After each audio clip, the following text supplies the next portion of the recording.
Big pass நேர்களுக்கு வணக்கம். So Arun ஒரு விஷயத்தில் பயங்கரமாக ஃபிக்ஸ் ஆகிட்டாரு. முத்து தான் இந்த வீட்டில் பயங்கரமான மேனிப்புலேட்டிவ் பர்சன் அப்படின்றது. ஏன்னா நேற்று கூட மஞ்சரி அண்ட் அருண்குள்ளே ஒரு ஆர்குமெண்ட் போயிருக்கும். அதாவது மஞ்சரி வந்து இவ்வளோ பிரச்சனைகள் இந்த மாதிரி அருணுக்கும் இவங்களுக்கும் நிறைய பிரச்சனைகள் வந்திருக்குல்லையா, அதை சால்வ் பண்ணுற மாதிரி ரெண்டு பேரும் ஒரு டிஸ்கஷன் போகிறாங்க. ஸோ மஞ்சரி கேட்குறாங்க, அருண் நீங்கள் ஒரு விஷயத்த சொன்னால் அக்செப்ட் பண்ண மாட்டீங்க. இப்போ உங்கள் வீட்டில் உங்கள் தப்பை யாருமே இந்த வீட்டில் இருக்கவங்க சொல்லலை. யாரோ ஒருத்தர் வந்து உங்ககிட்ட சொன்னாங்கன்னா உங்களால் அதை அக்செப்ட் பண்ணிக்கவே முடியல. அது டிஃபெண்ட் பண்ணி ஆர்குமெண்ட்டை நீங்கள் இன்னும் எலிவேட் பண்ணிகிட்டே தான் போயிட்டுருக்கீங்க அப்படின்ற மாதிரி சொல்கிறாங்க. பட் இந்த இடத்துல அருண் எங்கே வரார் உடனே அப்படின்னா முத்து கிட்ட தான் வரார். ஏன்னா உங்கள் எல்லாரையுமே முத்து தான் இன்ஃப்ளூயன்ஸ் பண்ணுறான்.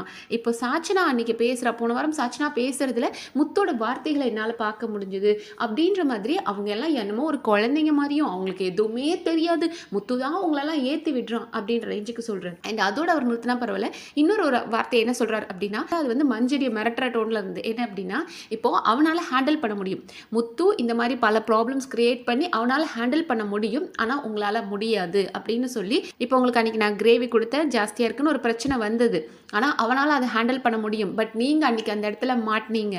அதே மாதிரி தான் இந்த டோஸ்ட் மேட்டர்லேயும் அவன் சொல்லி தான் இவங்க வந்தாங்கன்னு இவர் நினச்சிக்கிட்டு பேசுறாரு. ஸோ அப்படி நீங்கள் அவன் ஏற்றி விட்டு வந்து நீங்கள் அசிங்கப்படாதீங்க, நீங்கள் ஹேண்டில் பண்ண முடியாது. அவன் பேசி அவன் எப்படியோ சமாளிச்சிருவான். பட் அவன் பேச்சு கேட்டு வந்தால் நீங்கள் எல்லாரும் தான் மாட்டிக்குவீங்கன்றனால அவனால் ஹேண்டில் பண்ண முடியும், பட் உங்களாலலாம் ஹேண்டில் பண்ண முடியாது. அவன் அந்த மாதிரி எல்லாரையும் மேனிப்புலேட் பண்ணிகிட்ருக்கான். நான் வந்து அன்றைக்கி அவர் சொன்ன டோன் எப்படி சொன்னார்னா, மஞ்சரி கொண்டுனா நீ ஏன்பா வர அப்படின்னு கேட்டார். ஆனால் இப்போ என்ன சொல்கிறாருன்னா, எங்கள் ரெண்டு பேர் பிரச்சனையில் நீ ஏன் வர, நான் அப்படி தான் கேட்டேன்ற மாதிரி மாற்றி மாற்றி அந்த டப்பா அடிச்சிட்டு இருக்கான்.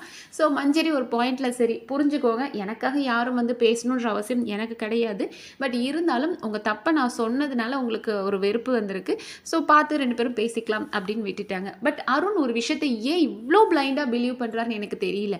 உங்களை அவ்வளோ மேனிப்புலேட் பண்ணது விஷால். ஏன்னா கில்லர் காயின் டாஸ்க்கு அப்புறமா விஷால் எல்லாரையும் நல்லா இன்ஃப்ளூயன்ஸ் பண்ணார். அது சத்யாவாகட்டும் அருண் ஆகும் எல்லார்கிட்டையும் போய் முத்துக்குமரனால தான் நமக்கு இந்த பிரச்சனை, அவன் பேச்சு நம்ம கேட்கக்கூடாதுன்னு சொல்லி உங்களை அவர் மேனிப்புலேட் பண்ணி வச்சிருக்கார். அதை வச்சு நீங்கள் யார் வந்து முத்துக்குள்ள பேசினாலும் முத்து அவங்கள வச்சு கேம் ஆடுறான், அவங்கள வச்சு வந்து நம்மளை அட்டாக் பண்ணுறான் அப்படின்னு ஏன் சார் நினைக்கிறீங்க? நீங்கள் சார் உங்களுக்கு அவ்வளோ பெரிய சீன்லாம் இல்லை. அவன் உங்களை டார்கெட் பண்ணி இத்தனை பேரை சொல்லிவிட்டு வந்து உங்களை கார்னர் பண்ணணுன்ற அவசியம்லாம் இல்லை. அப்படி அவர் லிஸ்ட்லேயே நீங்களாம் இல்லை சார், அதனால கொஞ்சம் அடக்கி வாசிங்கன்ற மாதிரி தான் இருக்குது. அடுத்ததான் இன்னைக்கு ஏஞ்சல் வர்சஸ் டெவில் அப்படின்ற டாஸ்க் வரப்போகுது. அண்ட் இதில் டீமோட சுவாரஸ்யம் என்ன அப்படின்றத பார்ப்போம். ஏன்னா ஏஞ்சல் டீமில் யார் யாரெல்லாம் இருக்காங்கன்னா, Ranjith, Sathya, Anshitha, Jeffrey, Rayan, Anandhi, Pavithra, VJ Vishal. And devil டீமில் வந்து முத்துக்குமரன், ஜாக்லின், மஞ்சரி, சௌந்தர்யா, தீபக், அருண், சாச்சனா, ராணவ், தர்ஷிகா அப்படின்னு பெரிய கைகள் எல்லாமே டெவில் டீமில் இருக்குது.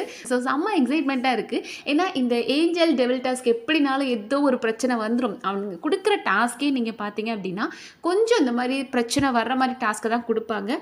பட் அதை இவங்க இந்த தடவை எப்படி எடுத்துகிட்டு போக போகிறாங்கன்னு தெரியல. ஏன்னா பொம்மை டாஸ்க்லேயே வந்து நம்ம வைலன்ஸ் காட்டக்கூடாது அப்படி இப்படின்னாங்க. இவர் நம்ம சேதுனாவும் வந்து ரோஸ்லாம் பண்ணார் இல்லையா, ஸோ நம்ம சேதுனாவும் லைட்டாக டே பார்த்து விளையாடுங்கடா, மற்றதெல்லாம் ஓகே, அந்த ஃபிசிக்கல் வைலன்ஸ் வேணாண்டா அப்படின்ற ரேஞ்சுக்கு லைட்டாக ரோஸ் கொடுத்துட்டு போயிருக்கார். ஸோ புரிஞ்சுக்குவாங்களா இந்த கேமை அப்படின்றது தெரியல. ஆனால் டெவில் டீமில் எல்லாமே ஸ்ட்ராங்கான கண்டஸ்டன்ஸ் தான் இருக்கிறாங்க.